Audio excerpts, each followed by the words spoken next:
Hello, and welcome to the 50th episode of Rivers Arcade Review. My name is Ed. My channel is dedicated to the coin-operated video games of yesteryear. For this episode, I'm reviewing a real favorite of mine, Pac Mania. Pac Mania was released in 1987 by Namco.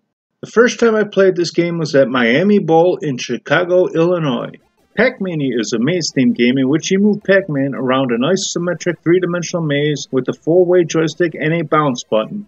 In this game, you move Pac-Man around the maze, eating the dots and symbols just like the previous Pac-Man games, although there is a lot more to it. This game combines features of several previous games. This game includes the basics of the original Pac-Man, the multi-mazes like Miss Pac-Man,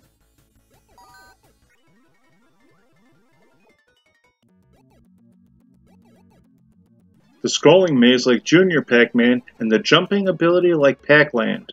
Just like previous games, you need to move around the maze while avoiding the ghosts, although you can eat the Energizer dots to turn the tables and eat the ghosts. The game begins with 5 ghosts instead of 4, and it will eventually become 9 ghosts. Clyde, Inky, Pinky, and Blinky have returned, although the roles have changed a bit. They have taken on the personalities that they had in the Hanna-Barbera cartoon of the 80s.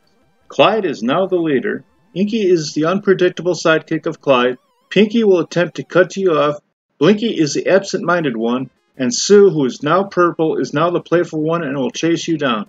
There have been 2 new ghosts that have been added to this game. There is a greenish-blue ghost named Funky, and a blackish-gray ghost named Spunky. Funky will appear on the second board, and the third and following boards there will be 2 Funkies. Spunky will appear on round 5. I will cover these 2 ghosts more in depth later on in the video. This game begins with the round select screen. You are able to choose between starting on round 1, 2, or 4. You will earn a 70,000 point bonus for beginning on level 2 and a 150,000 point bonus for starting on level 4, although you need to complete the round to collect the bonus, although the Japanese ROM set does not have the level selection. The first round is called Block Town, which is a maze set inside of Lego-type walls. This maze is very similar to the original maze, although there are no side exits. This maze is at least 9 times larger than the screen, and the maze will scroll around the screen. Your character will stay in the center of the screen as the maze scrolls by. In addition to the Energizer dot, you also have another defensive weapon against the ghosts. You are able to press the button to jump over the ghosts as they pass safely under you. You are able to change direction mid-jump, so you can either backtrack or turn corners before landing. The second maze is called Pac-Man's Park.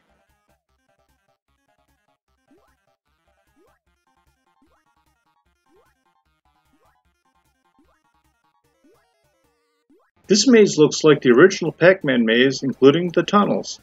Due to the scrolling of the maze, you can actually see Pac-Man moving through the escape tunnel, although there are 2 paths for you to choose from after entering the tunnel, either the top or bottom before returning back to the single exit. This maze is used for the second and third levels. The third maze is called Sandbox Land.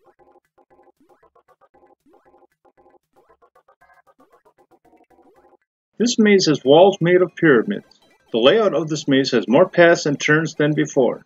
In addition to the more intricate maze pattern, the tunnels also have dots inside them that need to be eaten in order to clear the level. In addition to all the maze changes, Funky the green ghosts are now able to jump to prevent you from leaping over them. Funky will jump every time you press the button, although he will not stay up as long as you, so if you time it properly, you can still leap over him. Beginning on level 5, Spunky, the black ghost, will now roam the maze. Spunky is also a jumping ghost that jumps every time you press the button, although his jump lasts the exact same amount as your jump, so you are not able to jump him at all. The fourth maze is called Jungly Steps.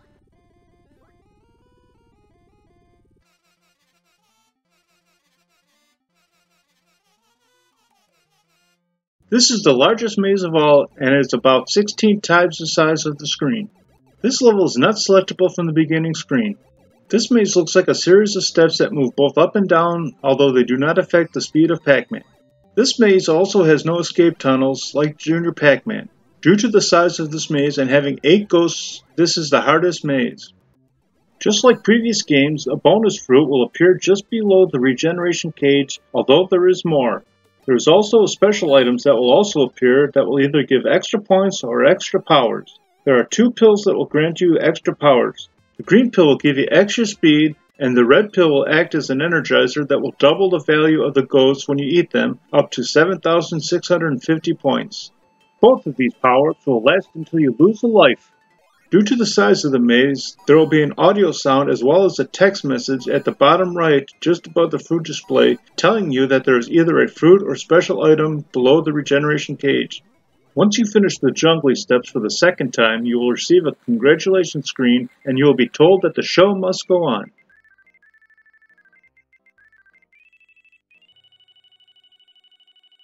The game will repeat back at Blocktown at a harder difficulty. Funky and his twin has returned for the first Blocktown, but Spunky has taken a break from this level but will return on the next level, although these ghosts will not jump in Blocktown. After you complete 3 levels of Blocktown, you will return to Pac-Man's Park for 3 more levels, although there will be 2 Spunkies beginning on the 3rd maze. After completing Pac-Man's Park for the 3rd time, you will return to Sandbox Land for 3 more levels. The jumping ghosts have returned during Sandbox Land. After completing the 3rd Sandbox Land maze, you will return to Jungly Steps for 3 more mazes. After completing the 3rd Jungly Steps maze, you will get another congratulations screen, although the game will end here and there will be an ending credits screen.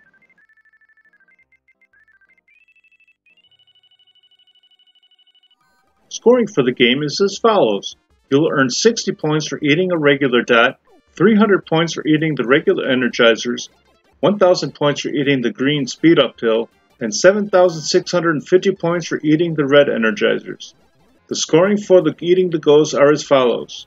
200 points for the first, 400 points for the second, 800 points for the third, 1,600 points for the fourth, 3,200 points for the fifth, and 7,650 points for the sixth and all ghosts thereafter. Although if you have the double score, it will be 400 points for the first, 1,600 for the second, and 7,650 points for the third ghost and all ghosts thereafter. The scoring for the fruit targets are as follows. 1,000 points for the cherry, 2,000 points for the strawberry, 3,000 points for the peach, 4,000 points for the apple, 5,000 points for the banana, 6,000 points for the flower, 7,000 points for the bell, and 8,000 points for the key. The bonus items are worth 4,000 points for the candy, 6,000 points for the green apple and the small ice cream cone, 7,000 points for the hamburger, 7,650 points for the Galaxians, 8,000 points for the large ice cream cone, 9,000 points for the silver bell, and 10,000 points for the silver key. After losing your last life, you are able to continue the game at the level you left off on, although you will start with no score and you will begin at the beginning of the maze with all the dots. The option to continue as well as the option to select your screen can be turned off by management settings. I really enjoyed playing this game and highly recommend it whether in an arcade or on an emulator. I also recommend playing it on the many home ports that are available. I like this game more than Gorf, but not as much as Root Beer Tapper, so Pac Mania bounces into the 4th spot. Thank you for watching and thank you for your support on my first 50 episodes, and here's to 50 more. Please remember to hit like, share, and subscribe, and stay tuned for new videos every Wednesday and Sunday.